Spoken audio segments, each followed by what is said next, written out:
Assalamualaikum warahmatullahi wabarakatuh. Sebelumnya, sebelum saya menjelaskan mengenai tugas satu yang saya kerjakan pada mata kuliah administrasi jaringan, terlebih dahulu saya izin untuk memperkenalkan diri saya. Nama saya Muhammad Patrick Hadiansyah, NIM 05 016 5472. Oke, pada tugas satu kali ini dalam mata kuliah administrasi jaringan, di sini telah ditentukan mengenai tugas satu, yaitu di sini kita seolah-olah menjadi seorang administrator jaringan yang sedang merancang dan mengimplementasikan jaringan komputer pada sebuah perusahaan kecil, yang mana untuk spesifikasi jaringannya adalah sebagai berikut. Nanti ada kantor pusat dan kantor cabang dengan alamat IP yang sudah ditentukan pada tugas satu kali ini, yaitu 192.168.10.6/24. Adapun di kantor pusat itu ada 3 departemen, kemudian ada server dan koneksi WAN untuk menuju ke kantor cabang. Jadi di masing-masing departemen dan server kemudian WAN ini tadi, di sini kita disuruh untuk memberikan alokasi IP pada semua departemen dan server, serta IP dari kantor pusat menuju ke kantor cabang. Kemudian untuk di kantor cabang itu ada 20 perangkat. Ya, 20 perangkat, nanti kita juga akan alokasikan IP ke kantor cabang juga, kemudian koneksi WAN yang menuju ke kantor pusat. Langsung saja untuk mempersingkat video ini agar tidak terlalu panjang. Di sini sudah saya buat untuk tabel subnettingnya. Untuk divisi penjualan itu kebutuhan hostnya adalah 50.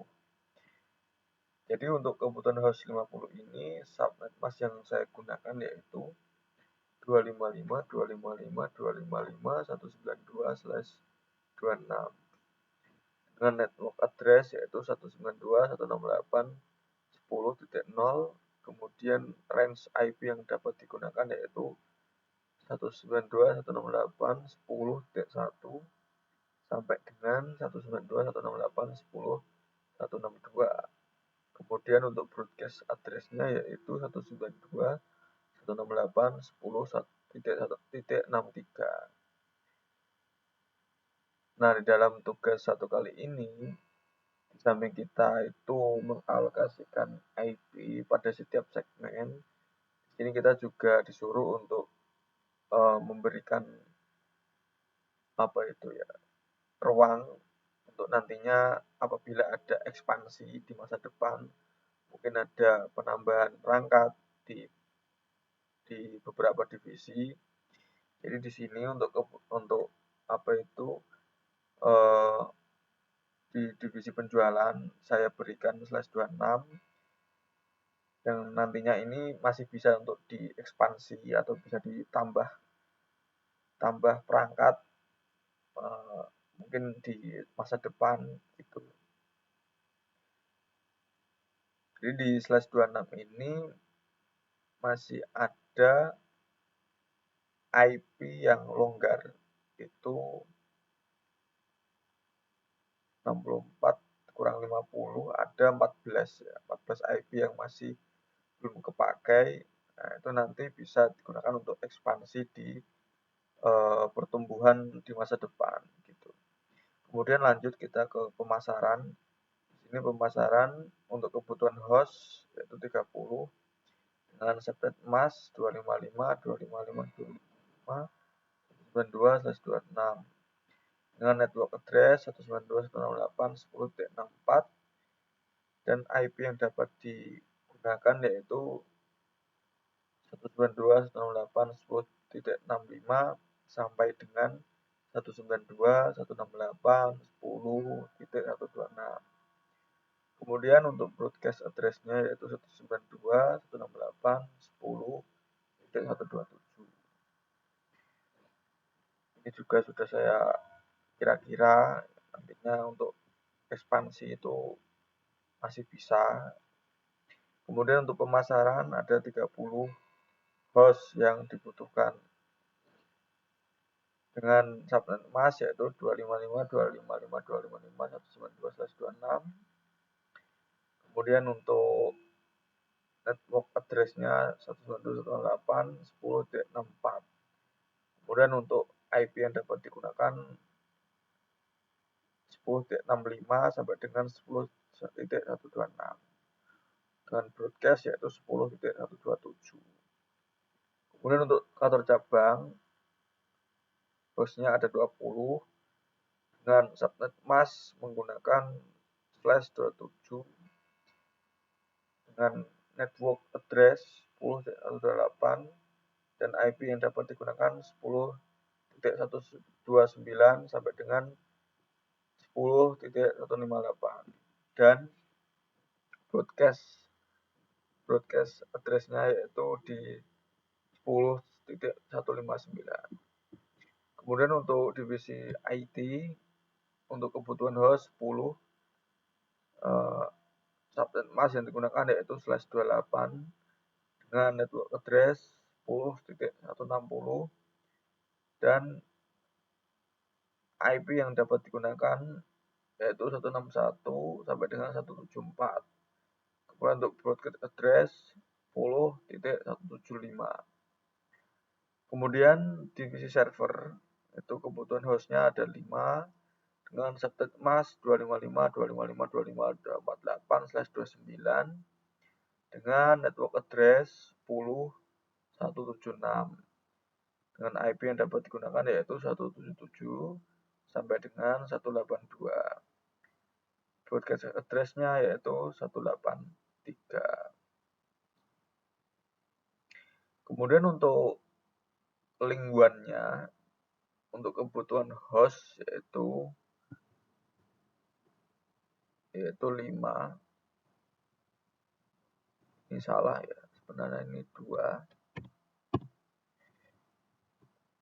Untuk subnet emas yang kita gunakan yaitu 255, 255, 255, 252/30. Network address-nya yaitu 10.184 dengan IP yang dapat digunakan yaitu 185 dan 186. Adapun broadcast address-nya yaitu 187. Nah, itu tadi adalah tabel subnetting untuk alokasi alamat IP di setiap divisi, baik itu di kantor pusat maupun di kantor cabang. Kemudian yang kita bahas selanjutnya yaitu mengenai tabel routing.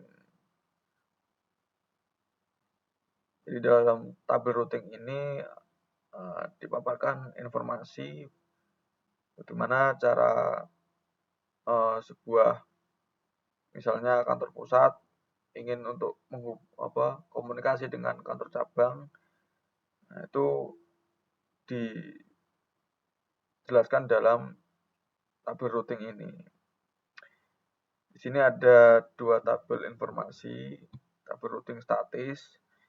Yang pertama yaitu jika kantor pusat ingin berkomunikasi dengan kantor cabang dengan IP kantor cabang yaitu 192.168.10.128, maksudnya ini networknya ya, jaringannya, dengan subnet emas 255, 255, 255, 224, maka dari kantor pusat untuk next hub-nya atau interface-nya itu menggunakan 192.168.10.186 agar bisa berkomunikasi dengan kantor cabang. Jadi, semua jaringan yang ada di kantor pusat jika ingin terhubung dengan perangkat yang ada di kantor cabang, itu interface yang pertama kali untuk menghubungkan ke kantor cabang itu melalui 192.168.10.186. Oke, baik, kemudian kita lanjut. Nah, ini sebaliknya, apabila kantor cabang ingin berkomunikasi dengan semua jaringan yang ada di kantor pusat, nah itu cukup menggunakan default route. Karena alasannya ya untuk efisiensi route saja ya. Daripada kita menuliskan banyak sekali routing statis ya. Kita cukup menggunakan default route. Jadi untuk destinasi network kita isikan 0.0.0.0, subnet mask 0.0.0.0. Untuk next hop yaitu 192.168.10.185. Dengan menggunakan tabel routing seperti ini, semua perangkat yang ada di kantor cabang jika ingin berkomunikasi dengan misalkan perangkat yang ada di semua jaringan yang ada di kantor pusat, itu cukup melalui atau interface-nya yaitu 10.185. 185 ini adalah IP dari WAN kantor pusat ya. Kantor pusat. Kemudian untuk 186 tadi itu adalah IP WAN dari kantor cabang. Jadi untuk komunikasi baik itu perangkat yang ada di komputer pusat itu melalui 10.186. Kemudian jika perangkat yang ada di kantor cabang itu jika ingin berkomunikasi dengan perangkat yang ada di jaringan pusat atau kantor pusat itu melalui 10.185. Demikian penjelasan terkait tugas 1 mata kuliah administrasi jaringan dari saya. Banyak salahnya, saya mohon maaf yang sebesar-besarnya. Cukup sekian. Wassalamualaikum warahmatullahi wabarakatuh.